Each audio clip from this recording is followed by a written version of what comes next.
Okay, to shift gears a little bit, Jacque, someone wanted you to elaborate. He was confused about, on a prior radio show, you commented on purpose and the illusion of purpose, and he wanted you to elaborate on your perspective of this term, purpose, as we know. Okay. They say that in your school books that plants grow. They cannot grow unless there's radiant energy, ultraviolet light, certain gravity, air pressure, nutritious soil, many different conditions. The plant of itself cannot grow. Neither can human beings unless they're subject to education, to knowledge, to experiment, and to try to find answers.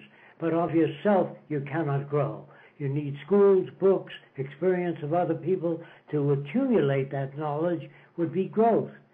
Nothing in nature is self-operating. Plants depend on radiant energy. A seed, when you put a seed in the ground, if there's snow on the ground, it doesn't grow. So a seed depends on temperature, nutrients, moisture, radiant energy. Nothing of itself, no product that we know of is self-operating. Automobiles require fuel. The human body requires food intake. The brain requires experience, all kinds of different experiences. We of ourselves can do nothing.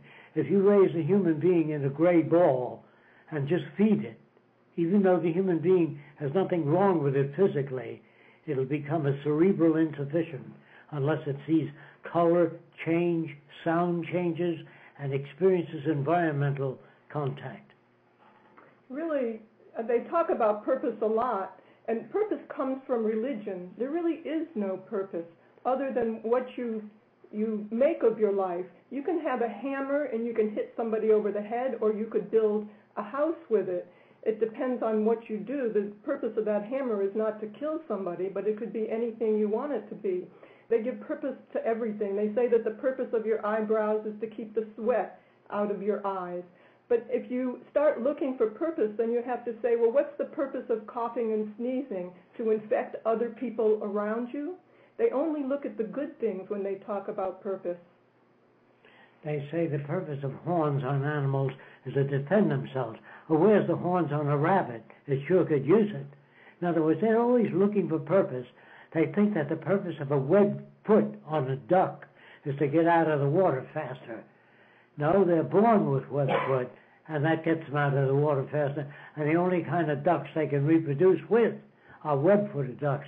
The others have been caught, didn't get out of the water fast enough.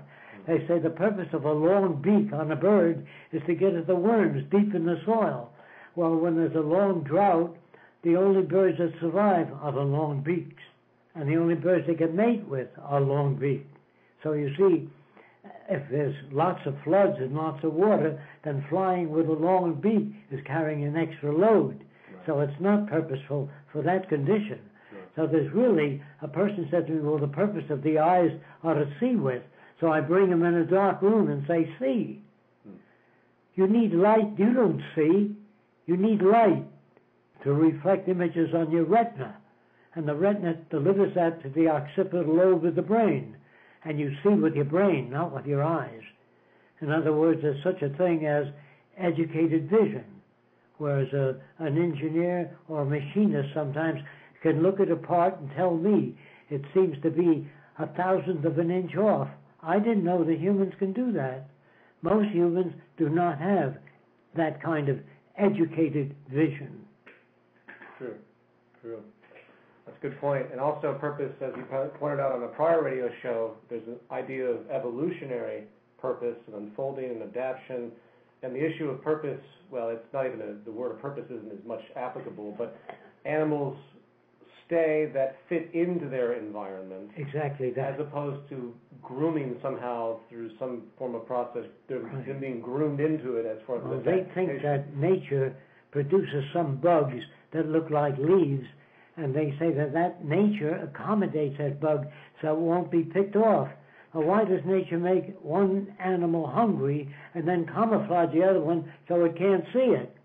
I would say that bugs that look like a leaf, when they crawl over a leaf, they're less bothered, so they stay there. And you think that the bug adjusted itself to look like a leaf. That's not true, because I've painted fish with different types of oil paints and painted the bottom of the tank with different colors. When you paint a fish black and it's over a white area, it's chased by predators until it stays over the black area, and they think that the fish turned black to protect itself. No, each animal stays in regions where they're not detected. Yes. They're born different ways. If the pattern of their bodies supports survival, they live. If it doesn't, they are picked off.